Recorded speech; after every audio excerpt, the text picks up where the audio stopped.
রহমানির রহিম। আজকের অনুষ্ঠানের সম্মানিত সভাপতি, মাননীয় প্রধান অতিথি জনাব তারেক রহমান, গণপ্রজাতন্ত্রী বাংলাদেশ সরকারের মাননীয় প্রধানমন্ত্রী,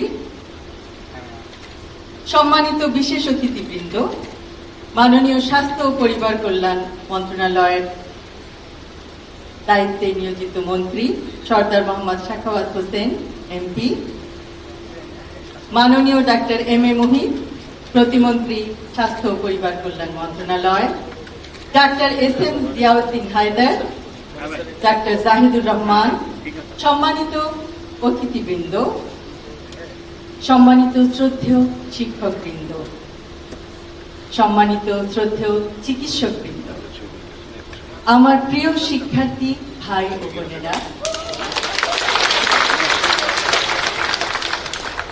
স্মৃতিবিজড়িত ঢাকা মেডিকেল কলেজ ও হাসপাতালের নার্স, কর্মকর্তা, কর্মচারীবৃন্দ, সম্মানিত সুধী, আসসালামু আলাইকুম।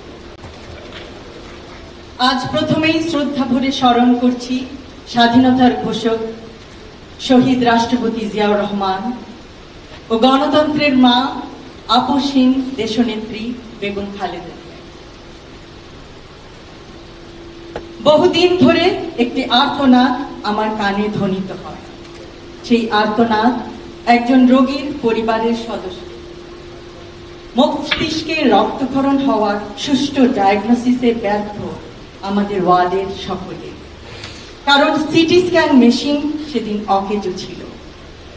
শত প্রচেষ্টার পরও সেই ব্যক্তিকে বাঁচানো যায়নি। Third year, fourth year, fifth ইয়ারে, পরবর্তীতে ইন্টার্নশিপের সময় ঢাকা মেডিকেল কলেজ হাসপাতালে অনেক সময় দেখেছি, উপলব্ধি করেছি সেই অসহায়।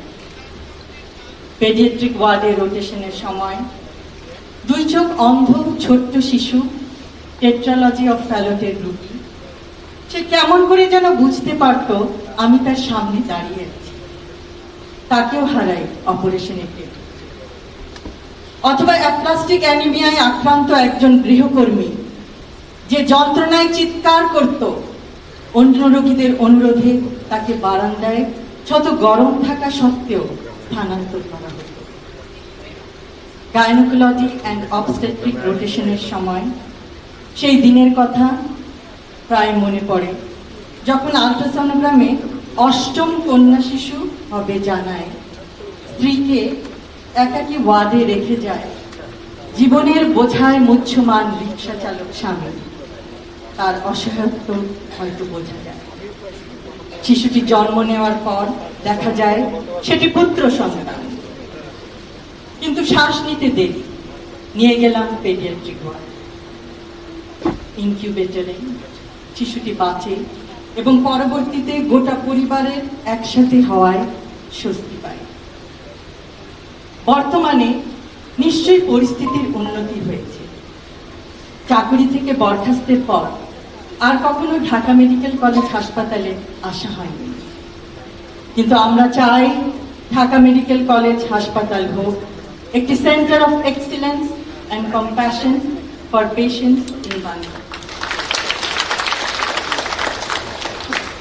একটি আশ্বস্ত করার বাক্য একটি ওষুধের মতো কাজ করে।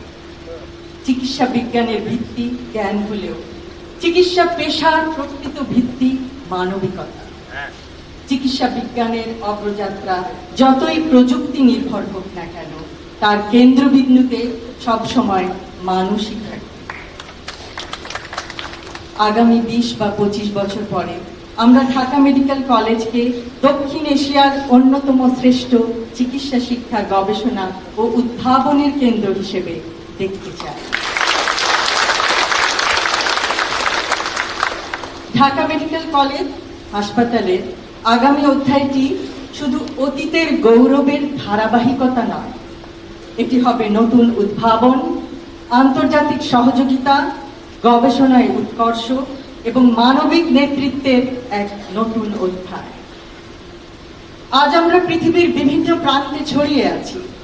কর্মক্ষেত্র ভিন্ন হতে পারে, কিন্তু আমাদের পরিচয়ের শিকড় একটাই, Dhaka medical college and hospital.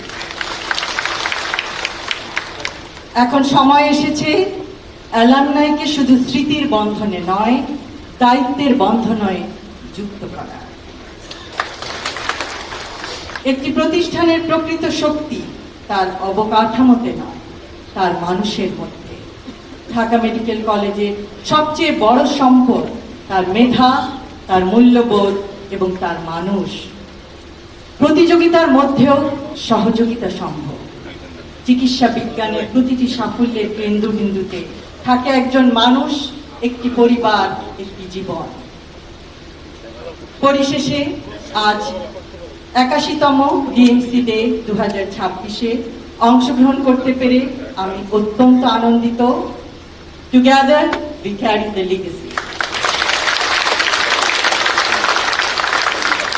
আয়োজক কমিটির সকলকে এই সুন্দর অনুষ্ঠানের জন্য জানাই অভিনন্দন ও আন্তরিক ধন্যবাদ। সকলকে ধন্যবাদ। আল্লাহ হাফেজ। ধন্যবাদ ডাক্তার জুবাইদা রহমান, সহসভাপতি জিয়াউর রহমান ফাউন্ডেশন। মাননীয় প্রধানমন্ত্রীর অনুমতি সাপেক্ষে এই পর্যায়ে ধন্যবাদ জ্ঞাপন করার জন্য অনুরোধ